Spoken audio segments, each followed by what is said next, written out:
Hello, everyone, and welcome to this edition of Elite Sports Network. Today, I'm going to be going through the NFL Top 10 Power Rankings. As of this week, Power Rankings, again, is just how well the team is doing at the moment, how their momentum is carrying them through the season, and does not necessarily reflect who, is the best or the better team, but based on how well they're doing at the moment is basically the biggest factor going in. So we're going to start off with number 10, and that is going to be the Packers. And then what they were in my last week rankings is in parentheses. Number 7, Green Bay, how much can they be at fault when Aaron Rodgers exited with injury? But losing to the Bears, I think still moves them down a couple places. And because of how well certain teams did, that also moves them up. That they're going to be back at number 10 now. Injuries have caught up to them. I don't see them being a really legit team this year. Though with Rodgers back, they might move right back up the power rankings to 7 or 6. Just depending on the timetable for when Rodgers comes back. At number 9, I'm going to put the Bengals right here, who were number 8 last week, I believe. Yep. And overtime loss to Dolphins going to drop them 1. And because no one really outside the top 10 really did that great last week, they aren't moving down out of it. Panthers and Cowboys, who I have at 11 and 12, didn't really do all that great in last week. In their games, not great enough to jump the Bengals, who I still think are a very dangerous team. They just have to figure out where they are. They're very up and down at the moment. Because they did beat the Packers, my rankings are somewhat even because they are ahead of the pack right now. I know I got a lot of hate for putting, I don't know who it was, one team that lost to a team but was ahead of them. And it's just power rankings. These change, week by week. They're always in flux, always dynamic. And so we've got to accommodate that. Next up, at number 8, I'm going to go with the Detroit Lions, who move up. I don't know why I put their city, so I got to write the Lions in. Who move up 2 spots. So I guess I'll go down 3, down 1, up 2. Just to put that out there, who basically they just move up because 2 teams in front of them lost, and because they played good football, and, well, they kind of won. So they are just moving up. They're playing great. Megatron's playing great. They did have a bye, though. I was going back to the week before when I said they won.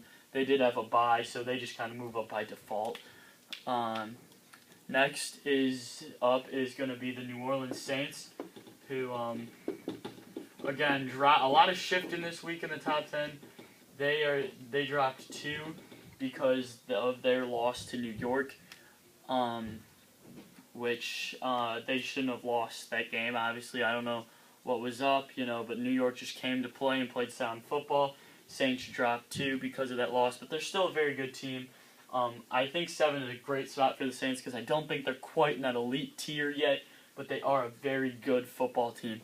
And we're just going to have to keep, waiting out the weeks and seeing, how for real that team is. And I think that explanation goes perfectly well with New England as well, who is my next team at number 6, except that they trend up with a big win there, and again, losses by 3 teams ahead of them. New England does trend up back into the top 6, and I think they deserve it. Tom Brady throwing over 400 yards, Gronkowski is back, Aaron Dobson is stepping up. I think this team deserves to be, moving up. I think they are better than Detroit. I think they're better than Green Bay. I think they might, I don't know if they could beat Cincinnati, but they probably have a good chance. And they could probably take New Orleans in a 70-60 shootout or something like that. That would be scoring like no one's business. But yeah, I think that's a good spot for New England. And at number 5, I now have the 49ers. They were number 6 last week, I believe. Yep, they were number 6 last week, and they're just biding their time. Staying near that elite tier. People didn't like them for that loss to Indianapolis and Seattle. But these are 2 teams that are ahead of them in the power rankings, so I don't think the Niners are really at much fault here. They're getting Manningham back this week. Crabtree's going to be coming in the next couple of weeks. I think this team is going to get a little more explosive, and that's probably eventually going to propel them back into the top 5 teams into the NFL. But for now, they're already in the top 5. I think that's going to propel them into the top 3 teams in the NFL. But for now, they're at top 5 because these teams in front of them are just a little bit better, and 2 have beaten the 49ers. My next team up is going to be the Seahawks, which again, they beat the 49ers, so there's no fair weather business there, guys. I got criticized for that before, but they almost lost to Tampa Bay, one of the worst teams in the league, in overtime. They dropped 1 spot, even though they won, just because of how teams ahead of them or behind them have been playing. But them and the team I put next, I should say, I'm considering switching just because I don't think the Seahawks should necessarily drop for almost losing to the Bucs, especially when the next team up had a bye week.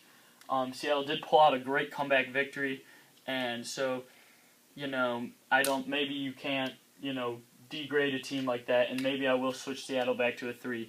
Because at number 3, I have the Broncos.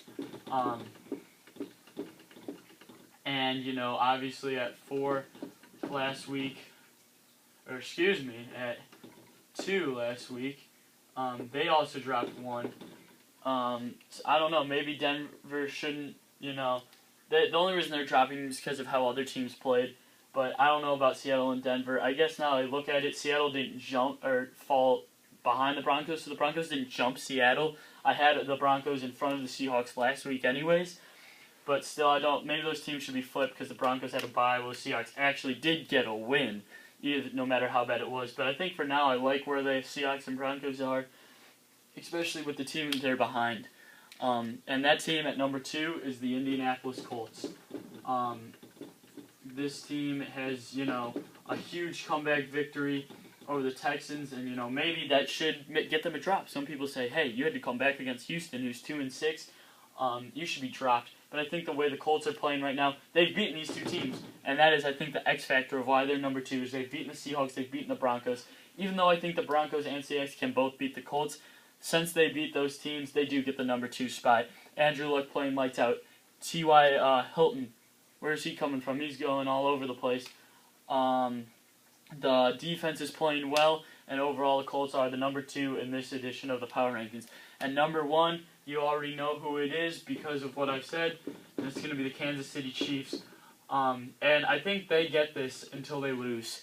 I think the Kansas City Chiefs, just being the only undefeated team left, they get to stay number 1 until they lose.